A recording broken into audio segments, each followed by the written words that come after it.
Nah, pemirsa, mumpung ada berita soal Bogor, kami saat ini sudah langsung ditemani dengan host spesial di Berita Satu Siang. Kali ini ada Wali Kota Bogor, Bapak Deddy Rahim. Halo, ya. Kang Deddy kali ya dipanggil ya. Apa kabar Kang Deddy? Alhamdulillah baik, Mbak Sosa. Baik, Kang Deddy terima kasih ya sudah mau berkunjung ke studio kami di PIK 2 dan membantu saya ya hari ini job desk-nya ya sebagai host dari Berita Satu Siang spesial. Nah, kalau tadi di segmen pertama pemirsa sudah ada Pak Menteri yang menyampaikan berita, nggak adil ya rasanya kalau kita kehadiran Bapak Wali Kota tapi tidak membantu juga nih menyampaikan berita bagi pemirsa. Sudah siap Kang Deddy? Insya Allah. Berdoa. Baik, nah nanti juga akan ada informasi langsung nih Kang Deddy yang akan disampaikan oleh teman-teman jurnalis Berita Satu. Tapi Kang Deddy yang akan tanya sekarang. Biasanya saya, Kang Deddy nanti yang tanya ya. Oke, kami persilakan kepada Kang Deddy untuk menyampaikan berita yang sudah ditunggu-tunggu oleh pemirsa. Baik. Sejak diresmikan pada Kamis 5 Juni lalu, jumlah pengguna Trans Jabodetabek rute Bogor Blok M terus mengalami peningkatan. Mereka mengaku cukup antusias dengan kehadiran bus rute ini dan menjadikannya sebagai alternatif transportasi selain kereta listrik.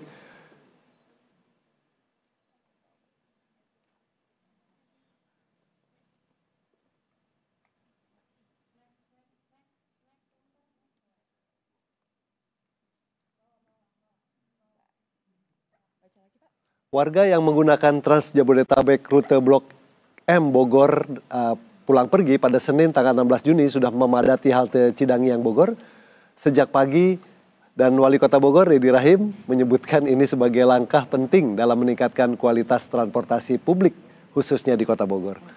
Trans Jabodetabek rute P11 memiliki 16 unit bis dengan headway atau jarak tunggu antara bis selama kurang lebih 15 menit.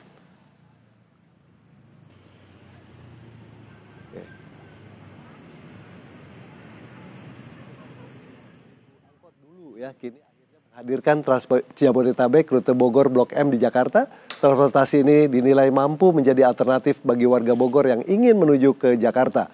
Selain menggunakan kereta, untuk mengetahui antusiasme warga dan dampaknya bagi masyarakat terkait dengan kehadiran Trans Jabodetabek Bogor menuju Blok M, sudah bergabung jurnalis Berita Satu yang ada di kawasan Terminal Baranang Siang, Mbak Tere. Apa kabar, Mbak Tere? Ya, baik, selamat siang Kang. Kang, hari ini tebak ini saya sudah di mana Kang? Ini sebenarnya saya sedang berada di halte Cadangdia, di mana memang hari ini terlihat memang sudah banyak di belakang saya para masyarakat ataupun penumpang yang akan berangkat dari halte Bogor menuju ke Jakarta. Nah Kang, kalau misalnya saya pengen lihat-lihat tadi, memang dari pagi hingga saat ini, tadi perjalanan kami dari Jakarta menuju ke Bogor, kalau dari arah berlawanan ya Kang, tapi memang ada moda transportasi publik baru ini membuat adanya banyaknya opsi untuk berkendara menuju ke Jakarta, dan tentunya Kang, ini melihat dari hari ini sudah banyak sekali antusias Kang yang bisa terlihat masyarakat Bogor ini menggunakan Transjakarta dari Bogor. Dan kalau kita lihat tadi Kang, ini dari pukul 9 pagi Kang dari luar ini memang tadi sebenarnya sudah banyak sekali antrian yang cukup banyak begitu ya, dikarenakan memang di sini kurang ada kursi Kang katanya begitu, tetapi yang pasti tadi ada beberapa yang mengatakan juga untuk kecepatan dari adanya Transjakarta ini juga termasuk cepat begitu ya, kurang lebih ada 15 menit kemudian ada halte, maksud kami adalah ada busway yang selalu datang tepat waktu. Dan ini kita mau mengajak salah satu warga yang memang sudah mau berangkat, dan ini terlihat sekali Kang, ini mudah-mudi, ini saya mau tanya langsung ke mereka, apakah mereka senang dengan adanya program Transjakarta dari Bogor menuju ke Jakarta. Sekarang saya mau bertanya dengan yang pertama, ini siapa dulu nih yang mau saya tanya? Oke, ini dengan Kaila Kang. Oke Kaila, ini gimana rasanya dengan ada Transjakarta dari Bogor menuju ke Blok M? Kalau dari kamu ini seperti apa? Menurut aku sih seneng banget ya, karena kita jadi bisa langsung ke Blok M nih, jadi nggak perlu lama-lama lagi, cuma naik satu kali aja gitu. Oke. Nah, kamu bisa sapa nggak Kang Deddy di studio? Karena memang Kang Deddy ini kamu bisa dengarkan suaranya, kamu bisa nggak sapa dia, dan juga kamu bisa beri saran dan lain sebagainya begitu. Kalau bisa kompak lah ya, begitu ya. Kalau kamu namanya siapa tadi? Areta Kak. Areta, oke. Areta bisa ngomong? Halo Kang Deddy. Halo. Oh ya. Ya, Mbak Tere, Halo, Mbak Tere. Kang Deddy. Mbak Tere. Oh, oke. Iya Kang Deddy. Ya kira-kira kalau antusiasme dari Jakarta ke Bogor, kira-kira banyak ya yang turun di halte Cidangiang? Yang dari Jakarta ke Bogor banyak. Nah, sebenarnya Kang Deddy perlu. Iya, Kang Deddy, kalau bisa kami sampaikan kepada Anda begitu ya, kalau di sini kan memang hanya berfokus untuk mengambil penumpang, tetapi kalau dari terminal Baranang Siang tadi ini merupakan tempat di mana para pengguna ini bisa turun begitu. Jadi kalau misalnya dikatakan tadi kalau kami menuju ke Baranang Siang, ya tadi itu memang terima kasih sudah bisa live bareng saya ya. Baranang Siang ini memang juga tadi banyak sekali antusiasme yang turun dari sana. Tetapi memang kalau dilihat, memang trafiknya ini paling banyak ya Kang, itu adalah siang hari ya Kang. Kalau pagi-pagi ini banyaknya yang berangkat kerja. Kalau ini jam-jam orang-orang kayaknya jalan-jalan ya Kang, anak-anak kuliahan, anak ibu-ibu dan juga lain sebagainya. Dan memang Kang tadi saya sempat berbincang dengan beberapa teman-teman yang berada di sini, masyarakat khususnya, mereka mengatakan bahwa memang halte ini memang cukup bisa membantu untuk mereka langsung berjalan menuju ke Blok M. Tapi mereka tadi sudah sempat mengatakan ke saya bahwa ada kurangnya sarana prasarana seperti AC mungkin ya Kang ya, karena di sini memang terasa panas sekali, dan juga mereka tadi sempat mengeluhkan terkait dengan kurangnya mungkin terlalu lama begitu ya. Mereka mengatakan bahwa 15 menit sekali baru ada bus yang lewat dari halte ini, dan memang mereka juga mengatakan kepada kami bahwa dengan adanya Transjakarta ini sangat mempermudah bagi mereka untuk berangkat bekerja ataupun berangkat langsung ke Blok M.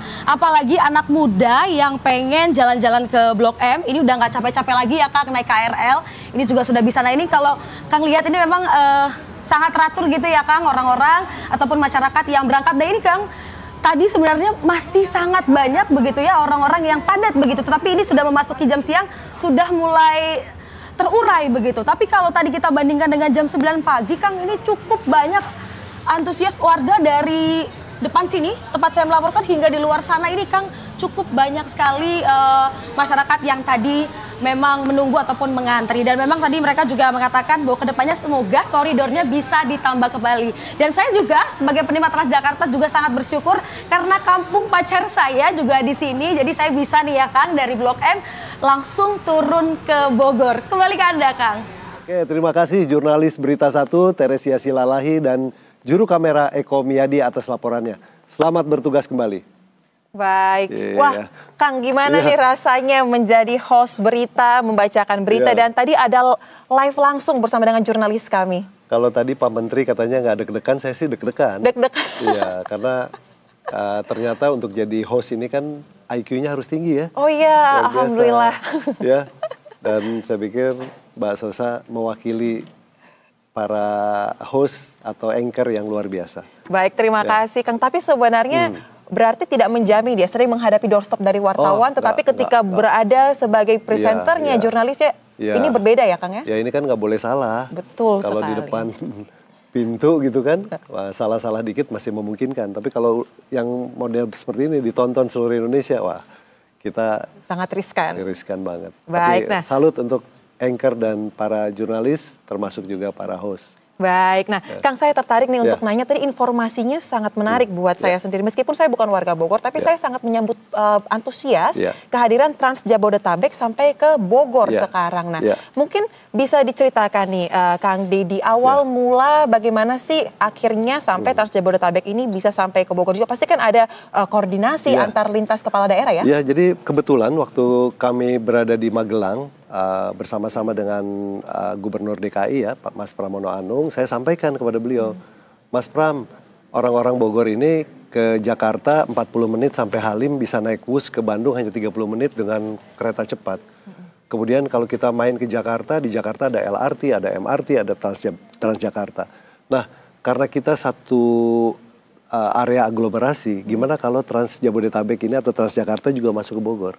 Dari situ kemudian Pak Pramono Anung merespon, dan alhamdulillah kita kebagian subsidinya dari wilayah DKI. Jadi dinikmati oleh masyarakat Kota Bogor, tetapi tentu dari subsidinya pemerintah Provinsi DKI, dan warga Bogor senang banget. Baik, nah rutenya kira-kira akan ada kemungkinan nggak sih Kang akan diperpanjang mungkin atau halte-haltenya ditambah mungkin wilayah di Bogor? Kalau halte ditambah kasihan penumpang kelamaan.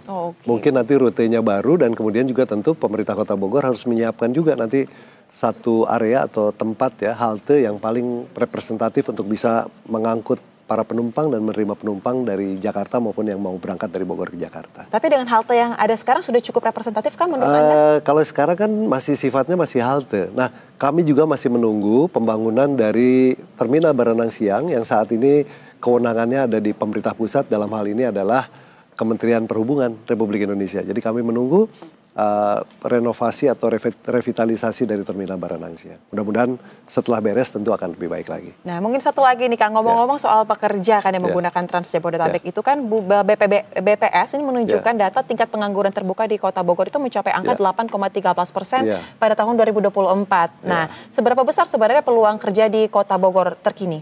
Kalau peluang kerja di Kota Bogor kan nggak banyak. Jadi memang dengan adanya transportasi yang efisien, murah ya, tepat waktu ini tentu warga Bogor yang mau bekerja di Jakarta terbantu. Kan selama ini saja satu hari pengguna komuter lain atau KRL itu kan hampir 100.000. Nah kalau kemudian ini juga bisa jadi sarana untuk mereka bekerja ke Jakarta, tentu akan lebih menurunkan tingkat pengangguran terbuka. Jadi kesempatan bekerja di Jakarta dengan biaya yang murah, ini bisa terwujud karena memang kerjasama yang baik antara